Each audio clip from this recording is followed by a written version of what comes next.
Welcome to Sisters on the Sidelines. Today, the sisters are going to be talking about Women's History Month, featuring the oldest sister, Celeste, the middle sister, Tanisha, and the youngest sister, Evangela. Thank you for our special guest for Thank introducing you. and Thank you for that. He brought the drip.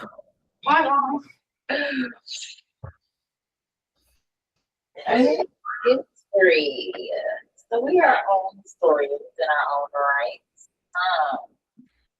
Is there any woman of history that you look up to, model after, inspire you? Who would that be?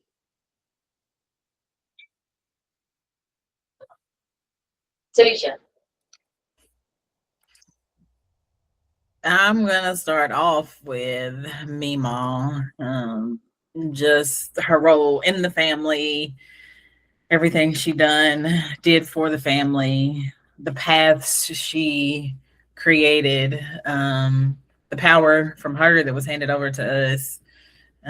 Just her obedience, love for love for God. She was one of them grannies that, got on us, yes, disciplined us. But looking back on it now, being older, I realize and receive it as all just love and caring and to get us on the right paths in life. She had different ways of showing it, but I think of her often.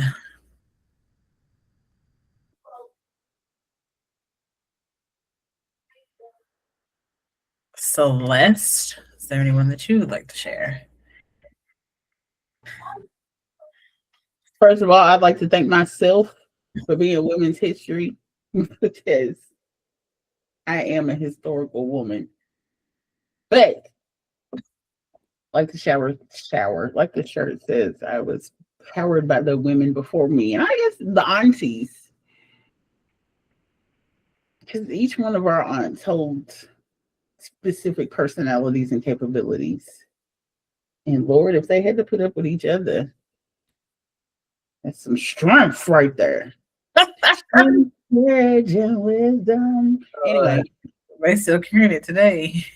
yeah, just the aunties within the family. Because they've all had their obstacles, and a lot of times we were there just as children watching. But notes were taken, and you know, trails were blazed for us. So all the strong Black women in the lineage before us. Lee. I agree.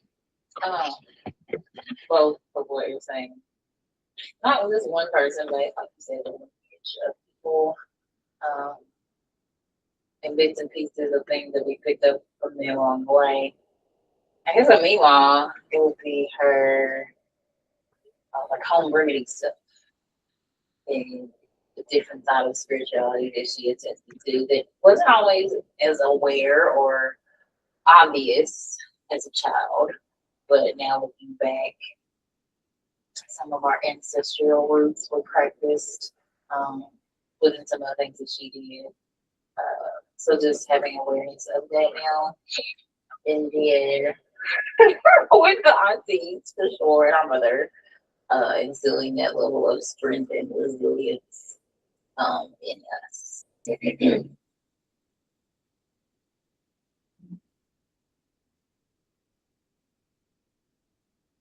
And so, how are you all yourself feel like you are trailblazing your own history as a woman?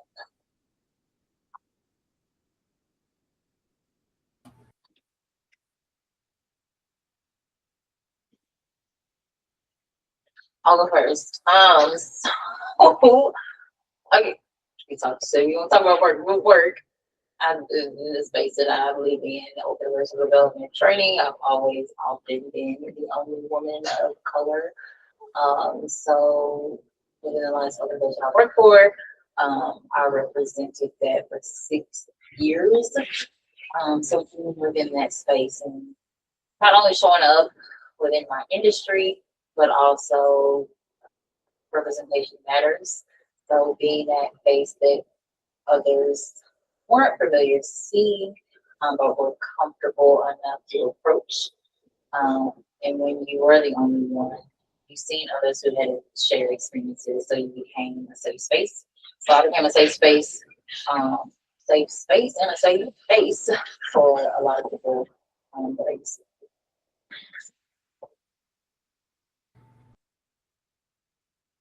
I guess I'll piggyback off of what Lavangela has just completed.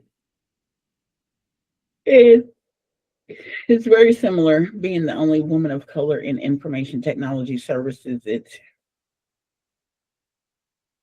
multiple companies that I've worked for. That safe space and safe base has, yes, gone many places. But also just being, I don't know, is there anybody else in the family that's taken our career paths? Are we the only ones?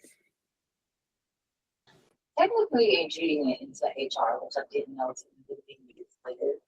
But yes, AGB has an HR background. And technically, I think his degree pathway was HR. Yeah, and media. So, we can say we are like, we all are in technical fields, whether it's inadvertently or directly or every day. All of our jobs have very technical levels to them. I don't know if we I was sitting because Daddy worked at Holly as an engineer, but that was only because I seen him sitting at that computer in that picture. I really don't know what the job title was, but I'm gonna have to find that picture. But yeah, we are all creating our own paths in our own lanes.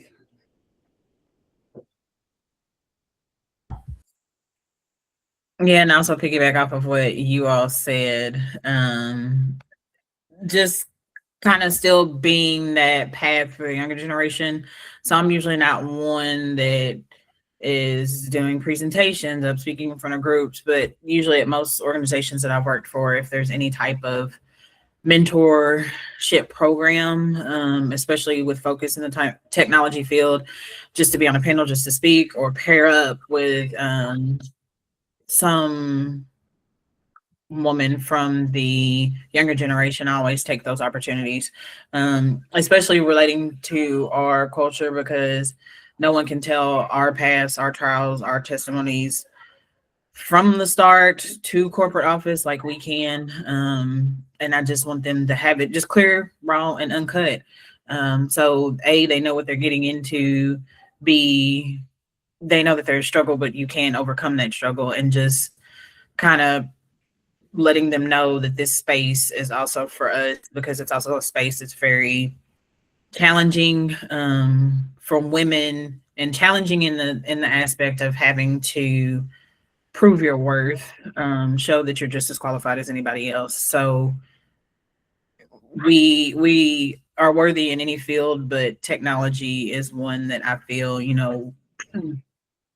women need to know. Yes, we here too. We in this piece as well.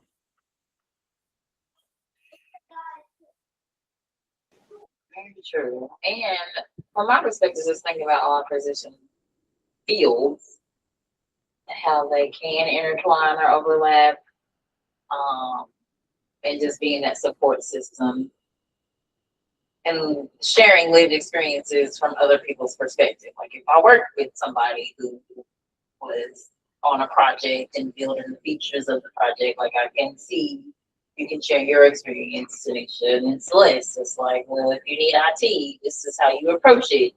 And this is how you build that rapport with IT. And I learned a lot from you all and your experience.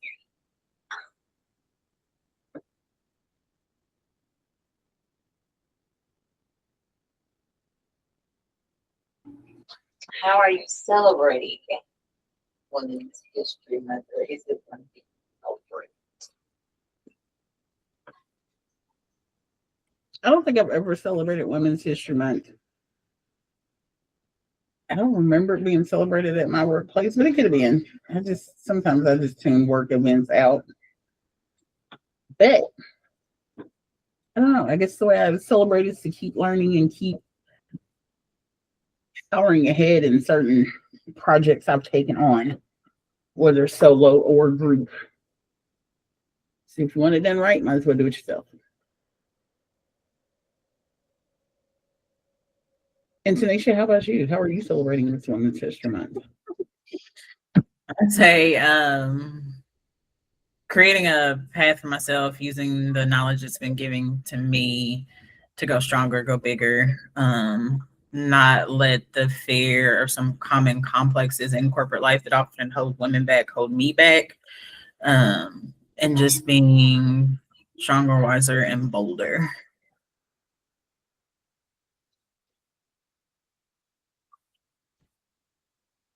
And Lavangela, what are you doing to celebrate Women's History?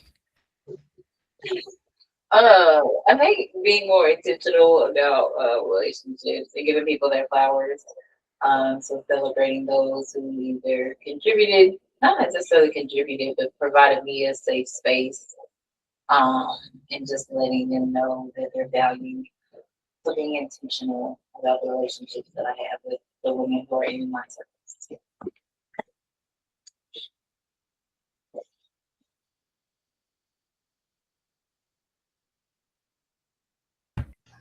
So that was great input from everyone and a great conversation for Women's History Month. Let us know below in the comments how you are celebrating women in your life, women in history, women throughout the world during this Women's History Month. Don't forget to like, comment, subscribe.